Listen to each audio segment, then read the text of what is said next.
अस्सलाम वालेकुम everyone. Next topic is pressure volume loops and cardiac cycle. अब ये इन्होंने हमें ब्लैक में दिखाया हुआ है पूरी कार्डियक साइकिल, ठीक है। राइट एक्स एक्सिस पे लेफ्ट वेंट्रिकुलर वॉल्यूम है और वाई एक्सिस पे है लेफ्ट वेंट्रिकुलर प्रेशर। अब इसमें हमारे पास 5 फेजेस होते हैं लेफ्ट वेंट्रिकल में, ठीक है, नॉर्मल कार्डियक फिजियोलॉजी में। अब अगर हम यहाँ से शुरू करें 4th और 5th फेज़ में, सबसे पहले क्या होता है कि रैपिड फिलिंग होती है लेफ्ट वेंट्रिकल की और उसके बाद होती है रिड्यूस्ड फिलिंग, ठीक है। जब फिल हो जाता है लेफ्ट वेंट्रिकल तो उसके बाद क्या होता है कि माइट्रल वॉल्व क्लोज हो जाता है और हमें मिलती है S1 साउंड। उसके बाद जब ये क्लोज़ हो जाएगा तो हमारे पास जो फेज़ आएगा आइसोवॉल्यूमेट्रिक कॉन्ट्रैक्शन। इसमें वॉल्यूम सेम रहेगा बट प्रेशर बिल्डअप होगा ताकि ब्लड को विद प्रेशर इजेक्ट किया जा सके। जब प्रेशर बिल्डअप हो जाएगा 80 तक आ गया प्रेशर, अब क्या होगा, एओर्टिक वॉल्व ओपन होगा। एओर्टिक वॉल्व ओपन होगा और ये ब्लड को इजेक्ट करेगा, सिस्टोलिक इजेक्शन होगी, ठीक है। ये ब्लड इजेक्ट हो गया और ये प्रेशर 120 तक गया। जब सारा ब्लड इजेक्ट हो जाएगा, एओर्टिक वॉल्व क्लोज हो जाएगा तो हमें मिलेगी S2 साउंड। उसके बाद क्या आएगा, आइसोवॉल्यूमेट्रिक रिलैक्सेशन फेज़। यानी इसमें क्या होगा कि वॉल्यूम तो उतना ही रहेगा बट वेंट्रिकल्स जो हैं वो रिलैक्स कर जाएंगे, प्रेशर उनमें कम हो जाएगा ताकि उनको दोबारा से फिल किया जा सके, ठीक है। अब वो एम्प्टी हो गए हैं, अब दोबारा से माइट्रल वॉल्व ओपन होगा और फिर से साइकिल जो है वो स्टार्ट हो जाएगा। जब रैपिड फिलिंग होती है तो हमें S3 साउंड मिलती है और जो लेट फिलिंग होती है, रिड्यूस्ड फिलिंग, उसमें हमें S4 मिलती है। और इसमें कुछ चेंजेस होती हैं जो कि MCQ में आती हैं कि अगर आफ्टर लोड ज़्यादा हो जाएगा तो उसका क्या इफ़ेक्ट होगा। ये इन्होंने जो ब्लू वाली लाइन दिखाई हुई है, बॉक्स दिखाया हुआ है कि जब आफ्टर लोड ज़्यादा हो जाएगा, रेजिस्टेंस अगेंस्ट दी ब्लड ज़्यादा हो जाएगी तो ब्लड को ज़्यादा प्रेशर लगाना पड़ेगा एओर्टा को ब्लड को निकालने के लिए। तो एओर्टिक प्रेशर जो है यहाँ पे ज़्यादा हो गया है, 140 तक चला गया। स्ट्रोक वॉल्यूम कम हो जाएगा, यानी कि जो ब्लड इजेक्ट होना होगा वो कम हो जाएगा। ये जो सारा है ये स्ट्रोक वॉल्यूम है। अब ये पहले इतना ज़्यादा था और अब ये इतना सा हो गया है, ठीक है। यानी कि कम ब्लड इजेक्ट होगा और जो एंड सिस्टोलिक वॉल्यूम है वो जो है वो ज़्यादा हो जाएगा, यानी जो अंदर बचा हुआ होगा ब्लड वो ज़्यादा हो जाएगा। इसी तरह अगर प्री लोड ज़्यादा हो जाएगा तो स्ट्रोक वॉल्यूम भी ज़्यादा हो जाएगा, जो ग्रीन लाइन से इन्होंने दिखाया हुआ है कि जितना ब्लड ज़्यादा अंदर आएगा उतना ही ज़्यादा बाहर जाएगा। तो पहले सिस्टोलिक स्ट्रोक वॉल्यूम इतना था और अब वो इतना ज़्यादा हो गया। उसके बाद थर्ड चीज़ कॉन्ट्रैक्टिलिटी है, जो कि इन्होंने ब्राउन लूप से दिखाई हुई है कि अगर कॉन्ट्रैक्ट ज़्यादा करेगा तो ऑब्वियसली ज़्यादा ब्लड इजेक्ट होगा और स्ट्रोक वॉल्यूम ज़्यादा हो जाएगा। अब पहले स्ट्रोक वॉल्यूम इतना था और ये अब इतना हो गया है। इजेक्शन फ्रैक्शन भी ज़्यादा हो जाएगी और एंड सिस्टोलिक वॉल्यूम जो बच जाएगा वॉल्यूम हार्ट में वो कम हो जाएगा। और उसके बाद हमारे पास हार्ट साउंड्स आ जाती हैं, 4 हार्ट साउंड्स होते हैं, ये भी सारे MCQ में आते हैं कि S1 हमें मिलती है जब माइट्रल और ट्राइकस्पिड वॉल्व क्लोज होते हैं और ये लाउडेस्ट हमें मिलती है माइट्रल एरिया पे। S2 जो है तब मिलेगी जब एओर्टिक और पल्मनरी वॉल्व क्लोज होंगे और ये बेस्ट हमें मिलती है loudest at the left upper sternal border. उसके बाद S3 हमने पढ़ा था कि अर्ली डायस्टोल में होती है जब रैपिड वेंट्रिकुलर फिलिंग होती है, यानी वेंट्रिकल्स में विद प्रेशर ब्लड आता है तो उससे S3 साउंड प्रोड्यूस होती है और ये बेस्ट हमें एपेक्स पे मिलती है जब patient left lateral decubitus position में होगा। अच्छा, अब ये नॉर्मली हो सकती है बच्चों में, यंग एडल्ट्स में, एथलीट्स में और प्रेगनेंसी में भी हो सकती है और ये होती है जब ब्लड जो है विद टर्बुलेंस जो है वो लेफ़्ट एट्रिया से लेफ़्ट वेंट्रिकल में आता है, ठीक है। जब एंड सिस्टोलिक वॉल्यूम ज़्यादा होता है और मतलब पहले ही इसमें ब्लड है तो उसमें और जब ब्लड आके गिरता है तो उसकी वजह से टर्बुलेंस प्रोड्यूस होती है, ठीक है। तो उसकी वजह से हमें ये साउंड मिलती है, लेकिन ये एबनॉर्मली भी हो सकता है in cases of mitral regurgitation, aortic regurgitation, heart failure और थायरोटॉक्सिकोसिस। अब इसमें क्या होता है, जब माइट्रल या एओर्टिक रिगर्जिटेशन होगी ब्लड वापस जाएगा वेंट्रिकल से माइट्रल मतलब लेफ़्ट एट्रिया में जाएगा या एओर्टा में जाएगा, तो उसको प्रेशर के साथ, ज़्यादा प्रेशर के साथ रखना पड़ेगा इन दी लेफ़्ट वेंट्रिकल, जिसकी वज़ह से ज़्यादा साउंड प्रोड्यूस होगी।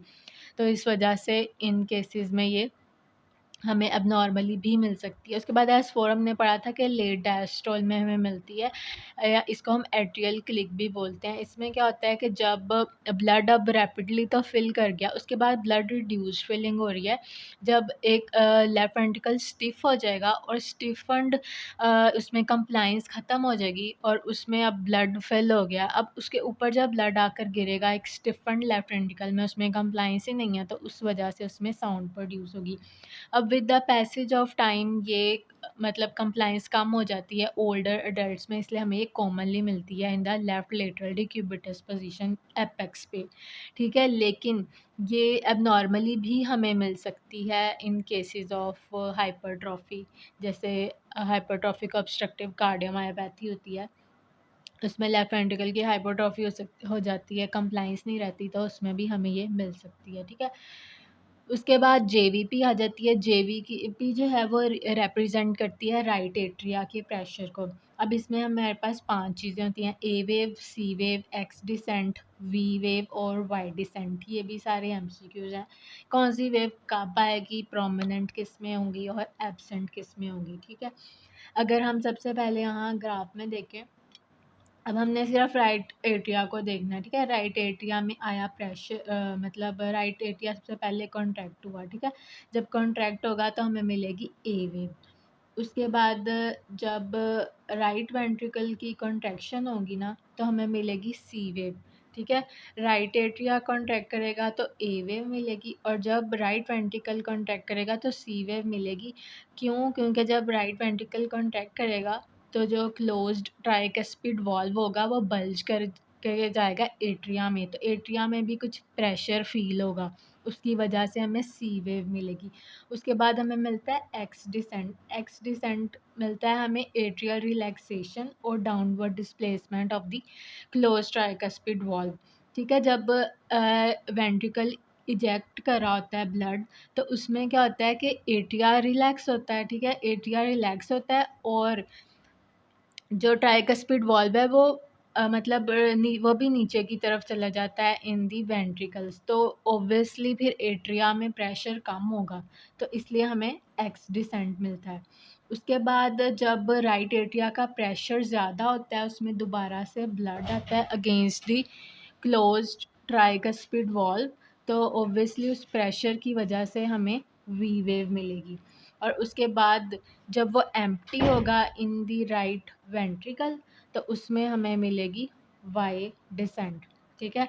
अब इसमें कुछ कंडीशंस होती हैं कि जैसे ए वेव प्रोमिनेंट कब होगी, जब एट्रिया ज़्यादा कॉन्ट्रैक्ट करेगा, यानी कि जब ए वी डिसोसिएशन हो जाएगी, उसको पता नहीं होगा उसको कब कॉन्ट्रैक्ट करना है, एट्रिया अपनी मर्ज़ी से कॉन्ट्रैक्ट करी जा रहा है और वेंट्रिकल्स अपनी मर्ज़ी से, तो इसमें एमसीक्यू आता है कि इसमें हमें कैनन ए वेव्स मिलती हैं। जबकि एट्रियल फिब्रिलेशन में क्या होता है कि एट्रिया की सही तरह से कॉन्ट्रैक्शन ही नहीं हो रही होती, तो हमें पी वेव भी नहीं मिलती, इसलिए हमें ए वेव भी नहीं मिलती। उसके बाद क्या होता है कि जो सी वेव का हमने पढ़ लिया था राइट वेंट्रिकल कॉन्ट्रैक्शन में, और एक्स जो है वो एट्रिया जब रिलैक्स कर गया, ठीक है। एट्रिया रिलैक्स कर गया, अब ये एब्सेंट या रिड्यूस्ड होगी इन केसेस ऑफ ट्राइकस्पिड रिगर्जिटेशन और राइट हार्ट फेलियर, क्योंकि इनमें क्या होगा कि प्रेशर जो है वो कम हो जाएगा, यानी पहले ही प्रेशर कम है राइट एट्रिया में, और जब ट्राइकस्पिड रिगर्जिटेशन होगी या राइट हार्ट फेलियर होगा, तो उसमें क्या होगा कि ये बिल्कुल ही एब्सेंट हो जाएगी, क्योंकि डिसेंट तो तब आना था ना जब ट्राइकस्पिड वॉल्व ने नीचे की तरफ जाना था, अब वो नीचे ही नहीं जा रहा, वो तो ऊपर की तरफ आ रहा है, तो हमें डिसेंट भी नहीं मिलेगा। इसी तरह वी वेव हमने पढ़ लिया था कि राइट एट्रियम में प्रेशर जब ज़्यादा होगा और वाई डिसेंट जब वो एम्प्टी होगा इन केस इन दी। अच्छा, इसमें क्या होता है कि जो कंस्ट्रिक्टिव पेरिकार्डाइटिस में इसलिए प्रोमिनेंट होती है क्योंकि इसमें लेफ़्ट राइट एट्रिया का प्रेशर ज़्यादा हो जाता है, जिसकी वजह से वेंट्रिकुलर फिलिंग जो है वो ड्यूरिंग अर्ली डायस्ट्रोल वो ज़्यादा जल्दी होती है, इसलिए ये प्रोमिनेंट हो जाता है। जबकि कार्डियक टेम्पोनेंट में क्या होता है कि इंट्रापेरिटोनियल ज़्यादा होने की वजह से डायस्ट्रोलिक फिलिंग सही तरह से नहीं हो पाती, इस वजह से ये एब्सेंट होता है यहाँ पे इन्होंने अब ए सी एक्स वी और वाई जो है वो डिसेंट दिखाया हुआ है। इसके अलावा इसमें कुछ एमसीक्यूज होते हैं, जैसे कि एओर्टिक प्रेशर इन्होंने दिखाया हुआ है रेड वेव से। पहले यहाँ पर ये 80s का प्रेशर, ठीक है, एओर्टिक वाल्व ओपन हुआ और फिर ये एम्प्टी हुआ। जब एओर्टिक वाल्व क्लोज होता है तो हमें मिलती है डायक्रोटिक नॉच, ये भी एमसीक्यू है, ठीक है। और उसके बाद फिर ये इसकी फिलिंग होती है। इसके अलावा इन्होंने पर्पल में लेफ्ट वेंट्रिकल प्रेशर दिखाया हुआ है और ये लेफ्ट एट्रिया का प्रेशर है जो कि जेवीपी है। इसके अलावा ये भी एमसीक्यू आता है कि S1 जो है साउंड हमें मिलती है आइसो वॉल्यूमेट्रिक कॉन्ट्रैक्शन में और S2 मिलती है आइसो वॉल्यूमेट्रिक रिलैक्सेशन में।